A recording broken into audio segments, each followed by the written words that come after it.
Morning, HPC. Nice to see you this morning. Welcome to Friday. Well done. The weekend beckons. I'm not sure though whether if you're weekending with your children at home, whether that makes life easier or more difficult. I think we're all looking forward to a bit of a breather and a chance to be on holiday. Sinclair Ferguson sums up our response in Luke chapter 22, verses 47, 53, and 63 to 65. He sums up the response to the betrayal of Jesus and his humiliation at the hands of the guards. And he says this: as we watch it happen through the pages of Luke, we ought to stand in silence, in wonder, in faith, and in worship. So if you want to turn this ramble off and use the next 5 minutes to do just that, it would be time very well spent. But here's something that struck me, and it might be something which encourages us at this time. Firstly, it's the authorities of this world, the chief priests, the temple officials, the religious leaders, respectable, learned people, cultured people, people with a position and a status in society. It's they who come for Jesus. People who I suspect I would have naturally looked up to and trusted. Their judgment, I would have said, well, they are a somebody. They know what they're doing. But it's they who join together to capture and humiliate God's King. I don't want to make a big thing of it, but I do want to say, just because you're respected by the world, just because you have a newspaper column or you're interviewed on Question Time or on the radio, that does not make you a friend of Jesus. Just because other people look up to you does not mean that you are naturally inclined to bow the knee to the Lord Jesus Christ. In fact, it can mean quite the reverse. But Jesus sees behind the crowd, beyond it, to the work of the devil.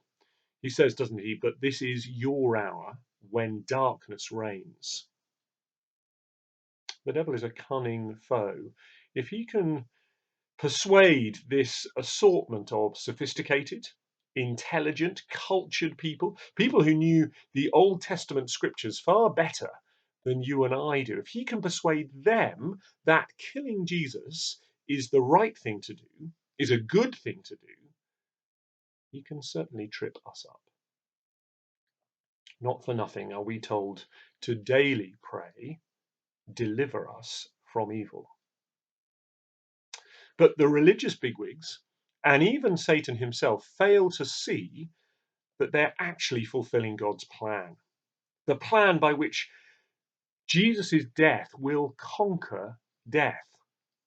The plan by which Jesus' crucifixion will pay the punishment for the sins of everyone who believes in him.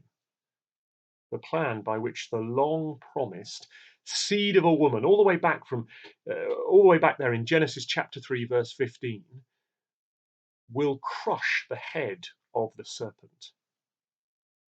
One of the most ancient of gospel promises. Who knows how we might have responded if we'd been there? We might have approved. We might have said, well, these people are significant and they do know what they're doing. It's probably for the best.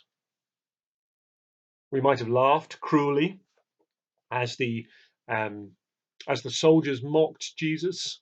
We might have been slightly cowed by their power and said, well, he did say that he was a prophet, didn't he? And now he can't even tell who's hitting him. We might have run away like the disciples, fearing that we would be next. We might have, I suppose, if we were having a brilliant day, we might have cried out to God saying, God, please stop this. This is wrong. This is ugly. This is vicious. This is evil. Make it stop. And in so doing, all of those responses reveal that we're failing to see that although Jesus' enemies meant this for evil, God meant it for good.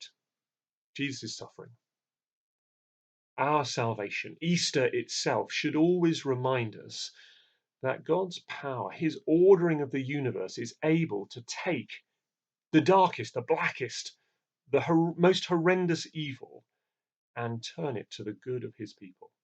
Not in ways we always understand, but in ways that are nonetheless true. I pray that'll be an encouragement for you today. Bye bye.